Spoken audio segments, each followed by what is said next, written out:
নমস্কার, আশা করি সবাই ভালো আছো।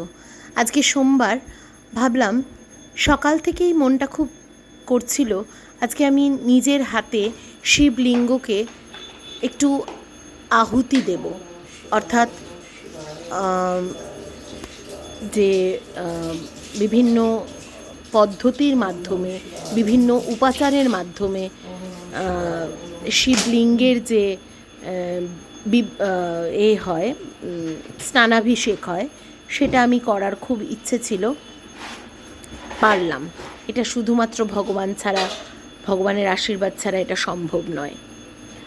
স্নান টান করে শিবের কাছে গেলাম, সমস্ত কিছু জোগাড় করে নিয়ে মোম ধূপকাঠি, মোম আমরা জ্বালাই না, প্রদীপ এবং ধূপকাঠি জ্বালিয়ে প্রথমে গঙ্গা জল দিয়ে ভালো করে তার স্নানাহুতি করে, তারপরে দই দিয়ে, আস্তে আস্তে তোমরা দেখতে পাবে,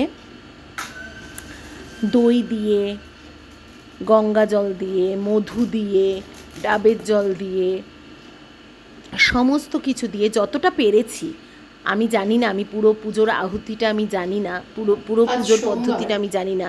যদি কিছু ভুল দস্তুটি হয়ে থাকে আমাকে ক্ষমা করে দিও, আমাকে বলে দিও যে এটা তোমার ভুল হয়েছে, এই জায়গাটায় এরকম করলে ঠিক হবে।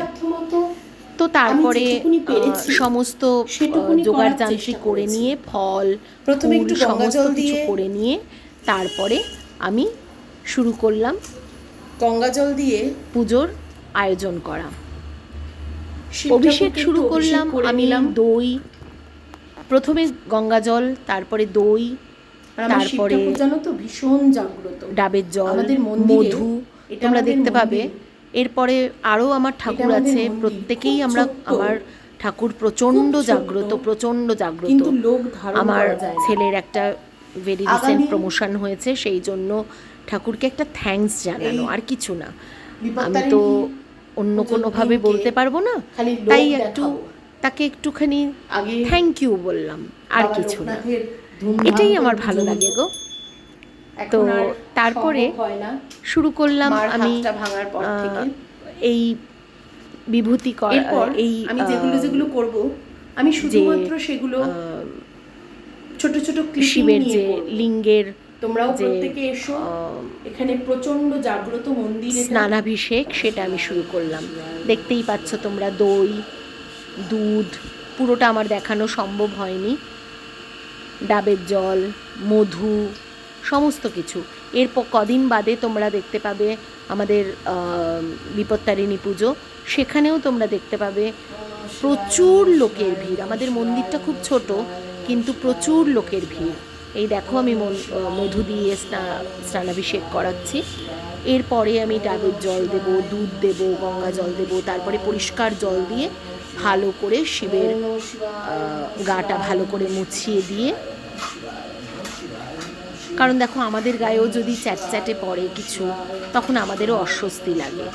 তারপরে ভালো করে স্নান করিয়ে দিয়ে, তারপরে তাকে গায়ে মালা পরিয়ে, ফুল দিয়ে, তার চরণ স্পর্শ করে, তার ভালো করে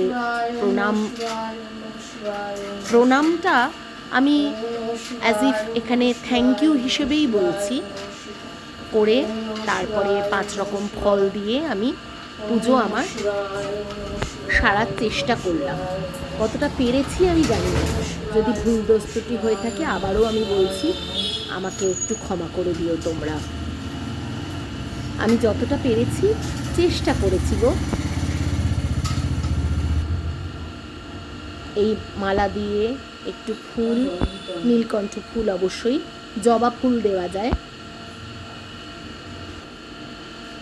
বেলপাতা দিয়ে, শিব তো অল্পতেই সন্তুষ্ট, বেলপাতাতেই তিনি খুশি।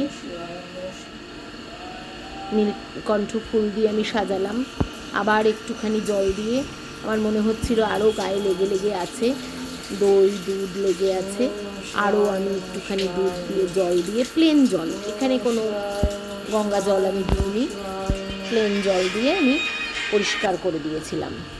কেমন লাগছে তোমরা একটু বলো।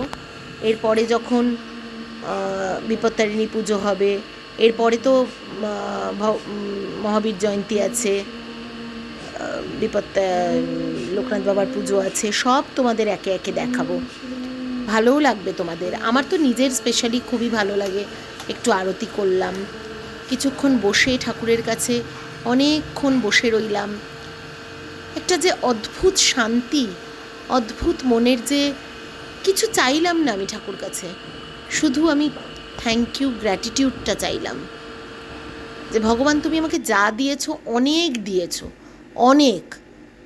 আমি হয়তো তার পাওয়ার যোগ্যও নই, তবে ভগবান এর থেকে বেশি কিছু আমাকে এমন কিছু দিও না, দুঃখ বা কষ্ট যেটা আমি সহ্য করতে পারবো না, কারণ আমি জানি তুমি অন্তর্যামী।